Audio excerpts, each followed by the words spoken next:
All right, guys.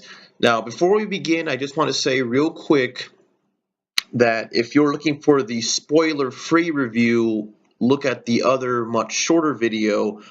This is going to be another episode of Godzilla Dissection, and this time we are talking Godzilla Monster Planet, or as I found out it to be called on Netflix, Godzilla Planet of the Monsters.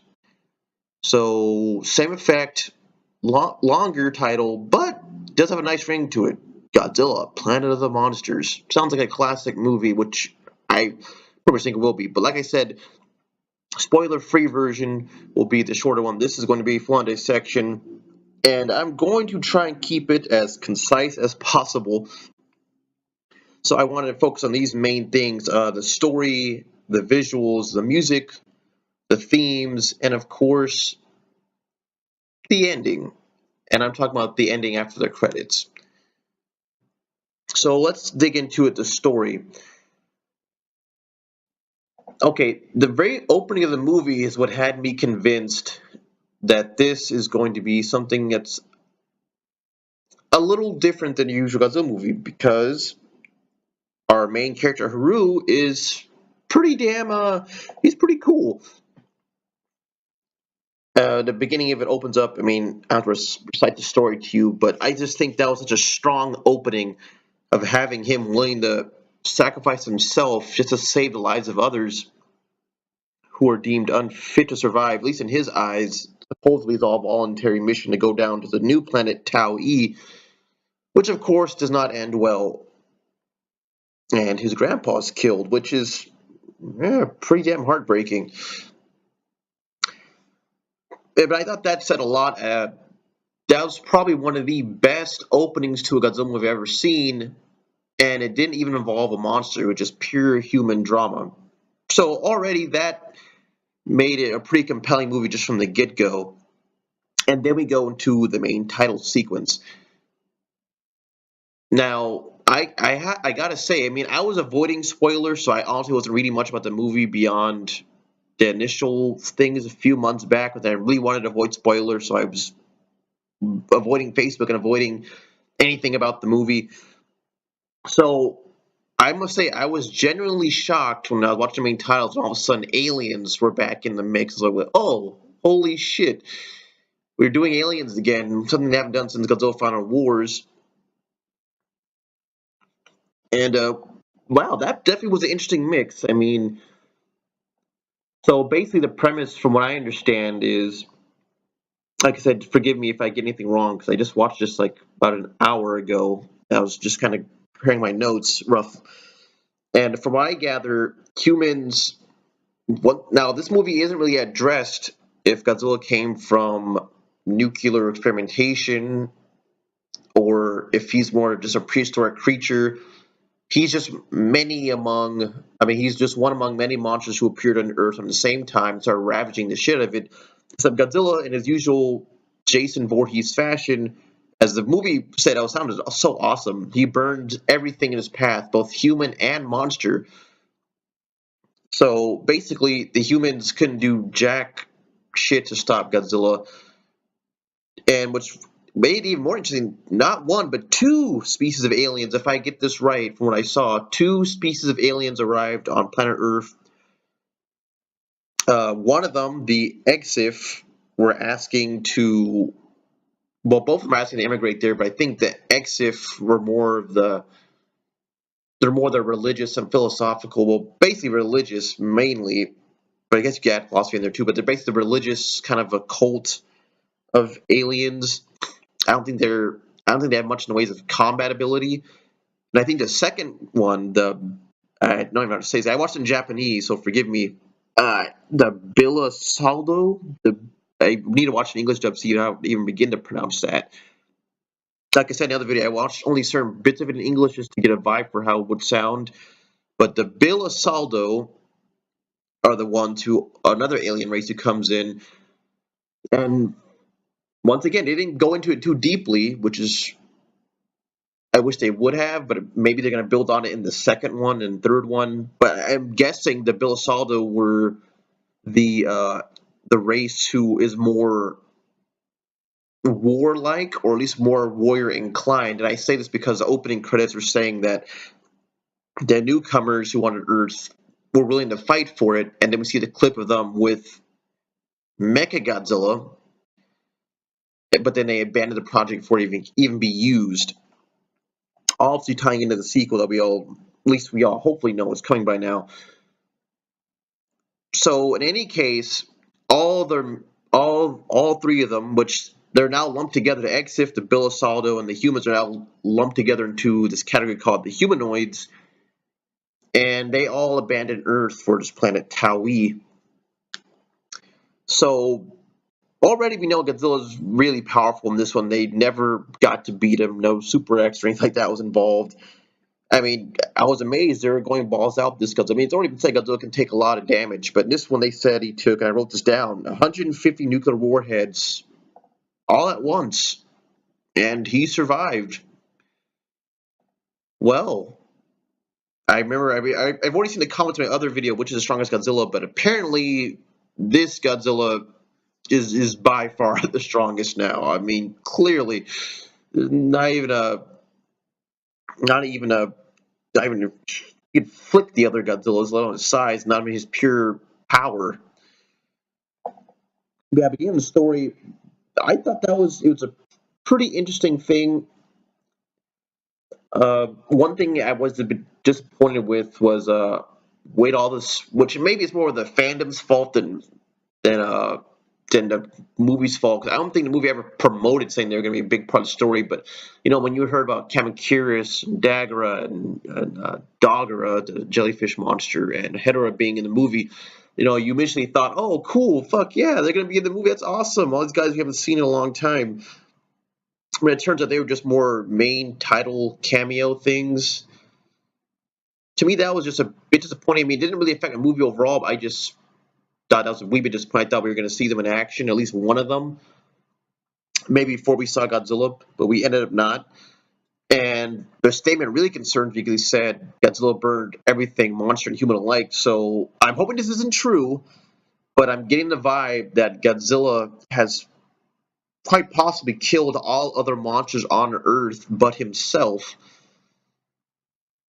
So I think that's what's going on. I really hope not, because I want to see at least one other monster, which I'm pretty sure there's going to be. I mean, there's two whole other movies after this. So I'm pretty sure at least one of them is going to be alive, but I don't know if it's going to be one of the ones who's already been mentioned or someone new. And I'll tie that in at the ending, because I think that might be hinting at something. So yeah, already we have an interesting premise, done pretty well. And the weird thing how they mix so many things in here that it definitely comes off as something very genuine and very uh, new for Godzilla, because there's only been a few Godzilla movies where they really focus on Godzilla having been around for quite some time, or it's really integrated in their part of, well, actually I'll rephrase that.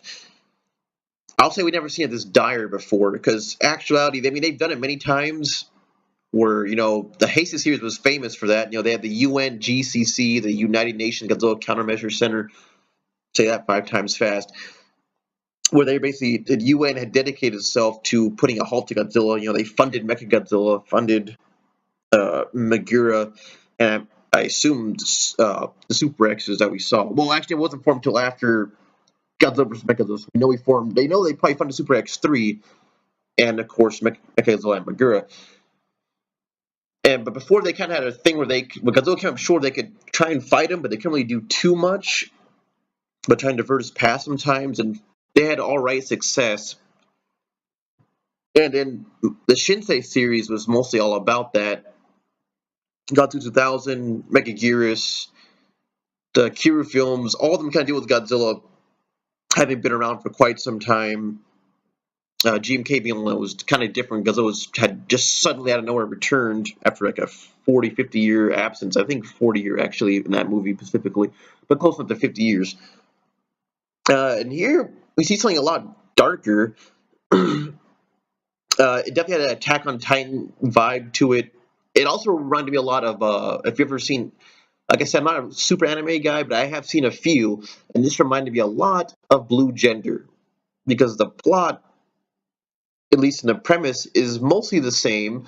Humans are forced to abandon Earth, live in a space vessel, and then eventually try to reconquer the planet. Except for in Blue Gender, I think they never fully abandoned Earth. I think there were still people living there, at least in small clusters, and they were not as gone as long. Apparently, in this movie, I think the exact amount of years is 19,500, but they ended up just rounding up to 20,000 anyways. 'Cause, yeah, close enough. So as an Attack on Titan, Blue Gender, and hell, what can I say? Interstellar kind of fuse into one mass because yeah, the ship itself even looks like the one for Interstellar. And there's a lot of talk about wormholes and stuff like that because it's space exploration. It's stuff you're gonna need to go through space, I guess. So yeah, I thought it was interesting. We see the human race has been pretty much worn down to the hilt. They have like nothing left, including the other alien races, which is interesting. Now, what I am curious about, so are the other fleets of the alien ships still around? Because in the opening montage, you saw several ships arriving. And then from what I gathered in this movie, there's only one main mothership and then tons of other smaller ones, as per usual. So once again, that's another thing I'm wondering if that's still going on. I wish that had been addressed because I'm not too sure. Because it all kind of came at me at once, like, oh, holy shit, there's aliens involved. I'm guessing they helped humans get off the planet. So once you get past that exposition, though, what I'm glad is, like any classic of the movie, it takes a time to build it up. We don't go running headfirst in there. We get to see, first of all, the main character Haru's backstory. I think it's pretty interesting. And that's another thing with this movie. I think I read like one or two initial reviews and it premiered in Japan, and some people said the characters fell flat for them. Now, I will say there are lots of characters going on. There are lots of characters in the movie that it's hard to remember who's who at one point, but the more I watched it, the more I got into each role. And I gotta say, some of them are pretty interesting. Namely, Haru, I think is pretty awesome. The probably the second most interesting is this guy Metfiz. He's an Exif alien. That's one of the religious cult ones, and I'm pretty sure he's gonna have a big role to play in this. He has one of the most epic lines in the movie to me, referred to Godzilla as the King of Destruction. And I thought that was pretty cool because before we've known Godzilla as King of the Monsters, that's been his age-old title since 1956. And then we knew him as the God of Destruction. That's who he was referred to in GMK. Baragon was the God of Earth, Moth was God of Water, King Ghidorah was the God of Air, and Godzilla is the God of Destruction. Now we have the King of Destruction. I think it's a badass title for like one of the best moments in the movie. Yeah, to me the characters are pretty interesting and they have interesting ideas about how to handle the situation. Some of the minor characters I need to learn their names specifically, but those are the main ones who I'm assuming are going to be very important. Metfias and Haruo. What I'm wondering is, what I'm guessing it's going to be expanded upon in the next two movies, what role the aliens will have in the future films. Like I said, I think the Bilosaldo are the ones who created Mechagodzilla, and I assume, obviously, that they already referenced it in this movie alone, that they're going to obviously find Mechagodzilla and resurrect him, or finish the project and make it ready to fight. Although that brings up another question. Once again, I'll get to that later. I keep wanting to talk about that, but we'll get to that in a second. But I noticed one main thing in the movie that kept saying that the aliens, the Exif, had wanted to basically, what's the word I'm looking for? Convert everyone on Earth to their religion. And I'm just wondering if that's going to play a role later on, because I think of religion, I think of the movie, I think of Mothra or something along those lines, especially from the fact that Metfias, I believe it was him, he's one who said that anomalies like Godzilla have appeared on other planets and did the same role, basically destroyed the shit out of them. Ultimately, not a creature exactly like Godzilla, but something similar. So, first, that has me hyped up. Does that mean we're going to get Space Godzilla, perhaps? I'd be very open to that. Maybe King Ghidorah, maybe Gigan. So, we'll see where that goes. Yeah, but I have a feeling the aliens were kind of like a prophecy race, possibly. But once again, I'm just jumping ahead. But tell me what you guys think about that. I think the Exif play a really big role in this, and I'm wondering what it is. I'm wondering what it is really, because it can't just be religious support. Obviously, they help the technology humans get off their. I think it was called the Geometron. It's like a computer system that can do a hell of a lot. From what I gather, it does a whole lot of simulations for them and all this stuff. So obviously that was a gift from them to the humans to help them get out of there, and they use it all the time for simulations, plotting the ship's course. So I think it's the story. The story was pretty damn good. It took a lot of what we'd seen before. Things we saw like in Godzilla X Megaguirus 2000, the Kiryu films, where the humans have this big elaborate plan to defeat Godzilla, but just on a more dire note, where they even mention things, like suicide, disease, just pure solitude, and it really took it to a new dark level. And of course, the scale of it is epic because it's CGI entirely. It's an animated film, so they can do a lot more than I'm pretty sure Toho could ever accomplish live action, at least for some time. I mean, it sounds strange to say, but this movie had better visuals to me than something like some moments in things like Godzilla Final Wars, which had some shoddy CGI at times. That's why it's really hard. Toho has a much smaller budget than, say, American movies, so of course you expect that. Now, could I see them doing something like this scale? It would take like the budget of like Star Wars or something. So I'm really glad they decided to do this animated film. You could do a lot with it. So let's move on to the visuals. Like I was just going into the visuals, I thought were pretty damn good, actually. I was scared it was going to be something on the lines of like the Star Wars Clone Wars series, but no, I thought it was pretty good.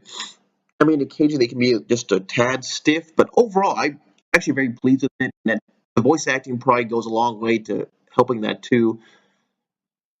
The visuals look great. They definitely had an eye for what they wanted. And some of the shots of Godzilla, the few we got, because Godzilla is, as you know, if you already watched this, Godzilla only appears really to the very end of the movie. But the shots we got were pretty damn impressive. And once again, because it's CGI entirely animation, you get shots you could probably never get, or if you really struggled to do live action. So I enjoyed that quite a bit. Quite a bit. Now that I've seen a new Godzilla in action, well, I'm very impressed. I'm very impressed. The scale of it is, of course, massive. The look of Godzilla, pretty impressive. Pretty impressive. Like I said before, definitely has a 2014 look to it, but still its own thing. And seeing it now and fully realized, it definitely is like a mixture of plant and maybe even stone. At least it looks like stone. But they took something familiar, 2014, and kind of morphed it into a very different design just from the tone, the skin tone of it. And I gotta say, I love it. I think it looks pretty good. And one more thing to note is I love that they put the new. This is like the 2003, basically the Millennium Roar they used for the movie, and I'm grateful for that. I did like the Showa roar placement in Shin Godzilla, but I did want to hear some of the newer roars or a brand new roar entirely. And using the Millennium Roar to me was pretty good. Although I did notice, I don't, is it just me or am I noticing there's a trend now where in Godzilla movies, starting with 2014, that well, I guess they're doing the whole less is more thing. If Godzilla roars less than we expect it, every time he does roar, it'll be pure badass. And well, they definitely proved their point here. Every time Godzilla roars, it's just holy shit. But most of the time, it's more a growling, low growling type of thing. So I think they nailed that pretty damn well. Godzilla's spawn, the flying dragon creatures, they were pretty awesome. I like them. And I also like that the humans can actually fight on par with them. I don't want them to be completely helpless now, do I? I will say this ties into both, I guess, story and visuals. They really had me going with the Godzilla. I don't even know what to call it because we're not going to find out, I guess, till later on. But I guess Godzilla can clone himself now, which once again would tie into what they kind of have been establishing with Shin Godzilla. That because the first Godzilla they meet is probably the exact size and power scale of the one that sent them fleeing from Earth. And this one's about as big as Shin Godzilla, maybe a little bit more, I believe. Forgive me, I'm a tad sick. Uh, and then they actually defeat him through A very complex plan. Once again, it reminded me of Shin Godzilla, but it's pretty interesting to see him actually beat Godzilla for once. And basically a GMK type, it was basically GMK mixed with Shin. They isolate him, trap him, and then manage to destroy his body by basically making him blow himself up. Pretty interesting. Pretty interesting. However, it's all blown away by the finale of the movie where we see the Godzilla who actually sent them fleeing. Apparently, the one who's left behind, who they encountered, was basically, once again, we don't know, direct offspring, clone who's going to grow into another Godzilla of that size. I don't know, but man, the reveal of that, of the true Godzilla, the King of Destruction, one of the most epic Godzilla entrances in Godzilla history, I'd say. And the fact that he came up from the earth instead of the ocean reminded me a lot of Godzilla, Mothra vs. Godzilla, 1964, which I thought was so awesome. I was almost expecting the Akira moves just to cue in. But no, that ending scene of just, wasn't even a fight, it was more of a curb stomp. Wow, this new Godzilla, really something else. Really something else. Like I said before, obviously the strongest Godzilla ever, through sheer size and a wide array of powers. So yeah, the visuals very good. This ties into the music.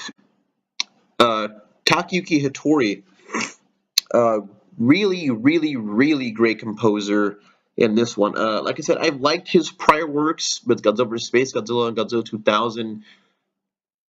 I just didn't think they blew my mind, but they definitely weren't bad scores at all. But this one might actually be one of my favorite Godzilla scores. And the reason why I appreciate it so much because it stood out without having to use any stock music or anything like that. Because I like the Shin Godzilla score, but if you weigh it objectively against other Godzilla scores, you can't rate it super high because of the fact that a lot of the score was stock music from other Godzilla films and even things from other, well, animes, basically, Evangelion.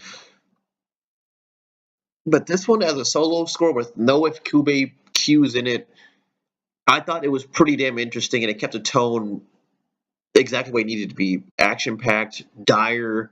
You could really feel the pain the human race is going through thanks to the composer and the visuals, of course. It all tied together pretty well. So yeah, the music was definitely 5 stars out of 5 for me. Fantastic. Let's go to the themes. I thought the themes are pretty interesting. Uh, I'd say the main thing is humans. What it really means to be human. And I know it sounds kind of vague and really, yeah, vague and generic thing to say, but I think the main point of the matter is there's no point of retreat if there's nowhere else to go. It's better to just stand and fight to the end, which is pretty much what the whole movie is building towards. The fact that humanity has given up, them going all the way to that planet of Tau E was pointless, and they should simply just reclaim their home. And that led to some pretty good moments in the movie that, could almost bring a tear to your eye if it was a little longer, you had more time to develop these characters. But you feel that humanity has definitely been, as they've said many times, humiliated, crushed. They abandoned their home, and now it's time to take it back. I mean, I like how they really emphasize that to me, which is the question was what if Godzilla did remain on Earth forever? How would humanity deal with him? In this series, they could not. Now, as we mentioned many times, humanity has lost its pride, lost its hope. They're basically a shell of their former selves. And what the good thing about the movie is also, it didn't hammer in your head something like the humans were unworthy of Earth because of pollution or something like that, and that's why Godzilla came about. It's kind of left ambiguous as to why Godzilla came. Maybe they'll answer later on. I'm not too sure, but it's left ambiguous, and we basically assume Godzilla is basically here to teach humanity a lesson, or maybe just wants to just take over the world for himself. Not entirely sure, but not having people over the head with it will probably work pretty well to the film's advantage. Although, once again, I wouldn't be surprised it ends up being the overall message. Once again, tying into like the Heisei Gamera series, Pacific Rim, Blue Gender. A lot of these movies have done that, and that's all these movies and shows have done that. So, while not entirely original, it would be an okay thing to go off of. But once again, ties into the thing. I want to hear what happened to other monsters and other space monsters who might become involved in the mix. So the theme is definitely survival and what it means to survive, what it means to be human, as I definitely would say. I don't think a nuclear message really has anything to do with this one. Once again, it could be, but it definitely is not the focus. Although I will say this, they did mention the fact that Godzilla leaves radiation everywhere, so he's still a nuclear abomination.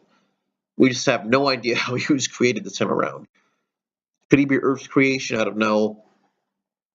They don't seem to think so, though. But then again, there's not much they know about Godzilla, apparently. So now let's move to the ending. Now the ending to me caught me off guard because once again, if you haven't noticed it before, stay after the credits. You'll see something very briefly. In the middle of the movie, we see something moving in the underbrush.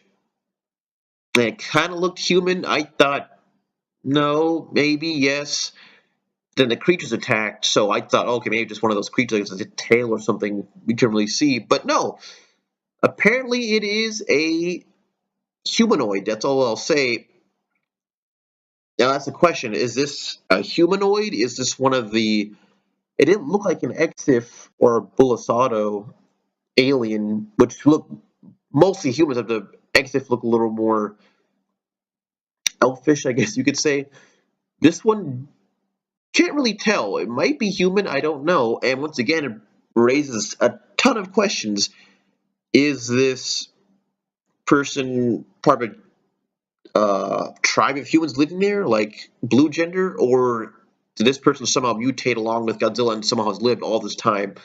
I highly, excuse me, I'm definitely leaning more towards the first guess that maybe it's part of a tribe of humans who still live on the planet.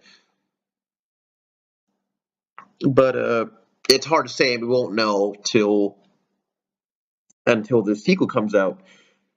But that was a pretty awesome cliffhanger, and that's why I think religion's going to tie into it. I'm wondering because she had I'm assuming face paint on. Once again, it kind of reminded me. It gave me a Mothra type vibe, so maybe Mothra or Batra will be involved in this. Once again, this is just me doing tons of speculating, but I'm really thinking this is obviously going to lead to something big. And movie Oreo has mentioned Mechagodzilla, so obviously Mechagodzilla is going to be involved. But I guess we'll have to see where this goes. But overall, guys, compared to other Godzilla movies, I would definitely give this a 9 out of 10. And once again, my only critique with it is I wish it had been longer. And when I say longer, the only thing I really wanted to expand upon is the aliens' relationship with the humans, because I'm not entirely clear on that. Like I said, are they all living in one ship together now, the Mothership? Or they still have their own separate fleets? We know that the aliens are somewhat integrated with them because aliens have also landed on the planet with them to try and take Earth back. But is that the entire alien populace? I'm not so sure. We knew they were also, basically, as they said, I thought dialogue was really well written. This movie, they were the vagrants of the universe, going around and having nowhere to go.